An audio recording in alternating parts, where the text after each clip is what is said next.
Welcome to the RSP Boiler Room. I'm Matt Waldman of the Rookie Scouting Portfolio.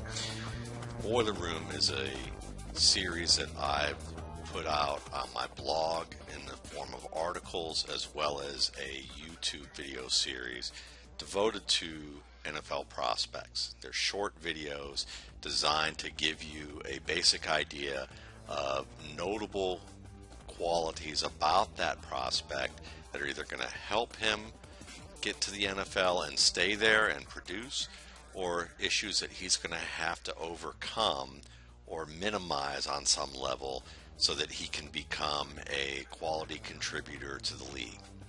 This week's episode is devoted to NC State quarterback Jacoby Brissett, who's a 6'4", 235-pound prospect who I think that what is very notable about his skills is the ability to handle pressure, make plays under fire, and display a level of poise that helps him as a football player outside the structure of the play.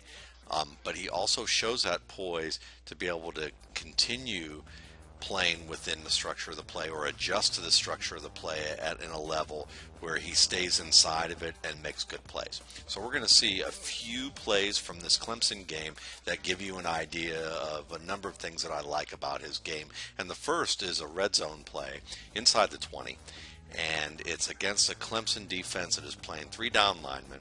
You're going to see 4 second level defenders here. You've got 2 safeties who are shaded a little bit more towards the right side of the field, and then one who looks like he's bailing from his tight coverage towards off coverage on this wide side outside trips receiver. And what's noticeable about this play is you want to try and read the field as if you are the quarterback. So the first thing you're going to want to look at here is the position of the safeties. Then you want to look and see where the corners are, and also look at what's going on with the men in the box. So you're looking at the safeties and you're seeing the shaded position as I mentioned, and the fact that both players are kind of shaded to the right side should give you some indication that something's up in terms of pressure, because there's only one receiver on this side of the field. If they're both on this right side, either somebody's going to be screaming across to the left and there's a mistake and you should be looking left pretty quickly and hoping to make the throw, or there's probably a blitz coming to this right side, and these safeties playing this right side are going to be covering the high-low zone, and that means that this cornerback and maybe this edge rusher are going to blitz, and that's exactly what happens on this play. While these 3 second-tier defenders slide out into the zone and cover the shallow zone as well as the intermediate zone on this play. Brissett at this point, watch him take the snap, and as he makes his first step, he's looking to that safety, and he's seeing that deep safety roll over to the outside. You can see from our broadcast vantage point that the right cornerback has timed his blitz perfectly, because we didn't see this happen earlier in the pre-snap phase. He didn't give a tell to the quarterback at all. He comes off the line of scrimmage to the inside. So does this outside linebacker. We're also going to see these 3 second level defenders drop off. This one's hanging around that I'm circling in the middle of the field for the potential of this short cross, which we're going to see number 87 crossing the field here eventually. But right now, Brissett's focused on this particular rollover by the safeties, takes his steps, and then turns to the left, because he knows that if there's only one man on this side, and he knows that it's going to be a crossing route, he's looking to his 3 men on this side. The other problem, though, is, did he see this cornerback? I don't know if he did, but I can tell you that what I love about his play is that it's already ingrained in his game how to elude pressure. one of the things that he does, whether he's baiting the defender, which I think is possible, he's waiting for that defender to come within a step or two before he makes his move to elude the pressure. Guys like Russell Wilson and Andrew Luck, even Tom Brady, are great at waiting until that last step or two to make their move, because it makes it harder for the blitzer to adjust his trajectory at full speed, and it gives the quarterback the advantage to make a minimal amount of steps to completely make a defender miss. This could be something that he was baiting the defender to do, or he just happens to see the flash and it's ingrained in him so much to use the correct techniques that he's successful in doing so. So you see the next couple of steps here, and within one step now of the quarterback, now you see Brissett reduce that inside shoulder and climb the pocket, avoid this cornerback, and now he ideally it would be nice if he could get outside to the left and then roll here, buy some time, have 4 receivers in the left-hand side of the field that he can, try and find somebody open and throw, or run down the field for a nice gain with his legs. But what he ends up doing is, I think that he sees that flash of this corner, of this edge rusher here as he climbs. He also sees the defender here, and he begins to bend his climb back to the right side. And as he does so, you see him drop his eyes from the coverage. Now, some people may look at this and say he's dropping his eyes because he's looking to run first. I don't think that's true. Based on what we see of this play, we know that everyone on this play pre-snap is, even this single player on the right, they're all heading to the left. They're all flooding this zone on the left side of the field. So Brissett has nowhere to go but this left side. And as we watch, as he climbs the pocket, he gets his eyes focused back downfield. He's looking downfield. I think he knows that based on where he's positioned, unless he is able to get outside here, he's not probably finding anybody open on this side of the field. Now, it would be nice to know that for sure with the all-22, but I think based on what we see with the way that it was aligned and the way the routes went, he didn't see anything coming open and decides at this point that he needs to break the pocket and run. So he stops, drops his eyes, tries to cut between defenders, and he ends up running into more trouble. But look how he gets out of it. He's strong enough, he's got the wherewithal to know where his outlet receiver is, and even while he's getting wrapped, he has the ability to throw a little jump pass and give his receiver an opportunity to make the one-handed snare, spin around, and get upfield for nearly a first down. It sets up a 4th and 2 play. And, this is an excellent play. It may not be, the ideal situation. You would have, again, liked him to slide and flush to the left and buy more time. But the fact that he's even able to get out of this corner blitz that was well disguised is a fantastic play. And he gets himself back into trouble, but then finds a way to get out of trouble again. And that's resiliency. It's also wherewithal. It's a relaxed play. In really a lot of pressure, a lot of things going on here.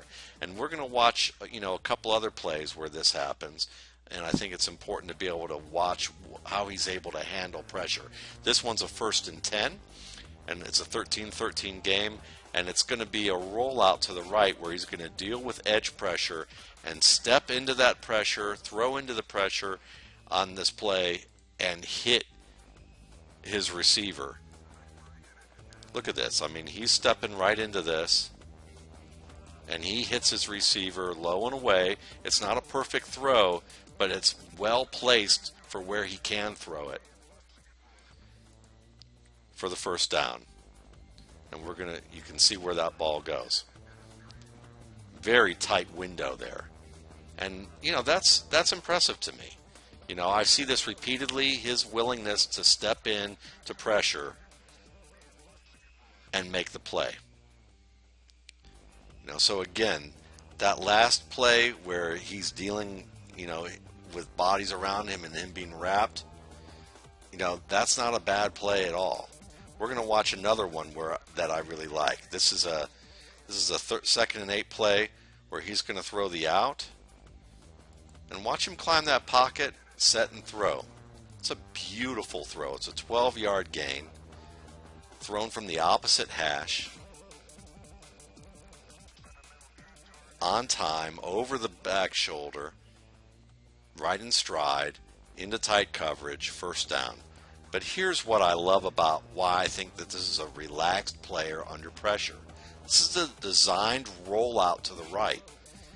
He wants to roll out a little bit further, but he already notices the edge pressure coming, and if he goes any further, he's going to outdrop his blocker, and he makes the adjustment and cuts short his drop and roll, climbs the pocket, reducing the shoulder, and watch how he climbs his pocket. We're going to show it in real time in a minute, but when he climbs past this edge pressure, watch how relaxed he is when he takes that hop, that hitch and throw, because that hitch suddenly slows down in rhythm and he's able to make a very relaxed hitch and throw after he had to make this awkward stop and climb. Look how relaxed that is. That's not rushed at all. That's poise. That's a nice adjustment. Very difficult for quarterbacks. It's not just about whether or not you can climb away from pressure. What's more important is that whether or not you can be relaxed enough to make that move to elude the defender in a tight space and still have the ability to basically reset, keep your brain moving in a slow, relaxed pace and executing at a level where it's not hurried, and hit a throw like that. Across the hash, opposite sideline, adjusting your pacing to where you're hurrying to avoid one defender and then slowing down to make sure you make the throw right and do it in a relaxed, rhythmic fashion. That's fantastic work.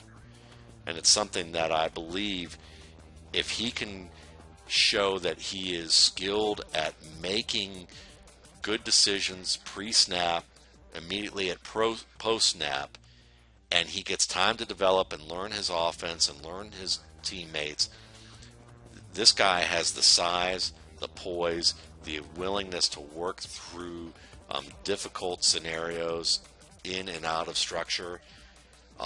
He has a really good shot to be a starter in the NFL based on these traits alone.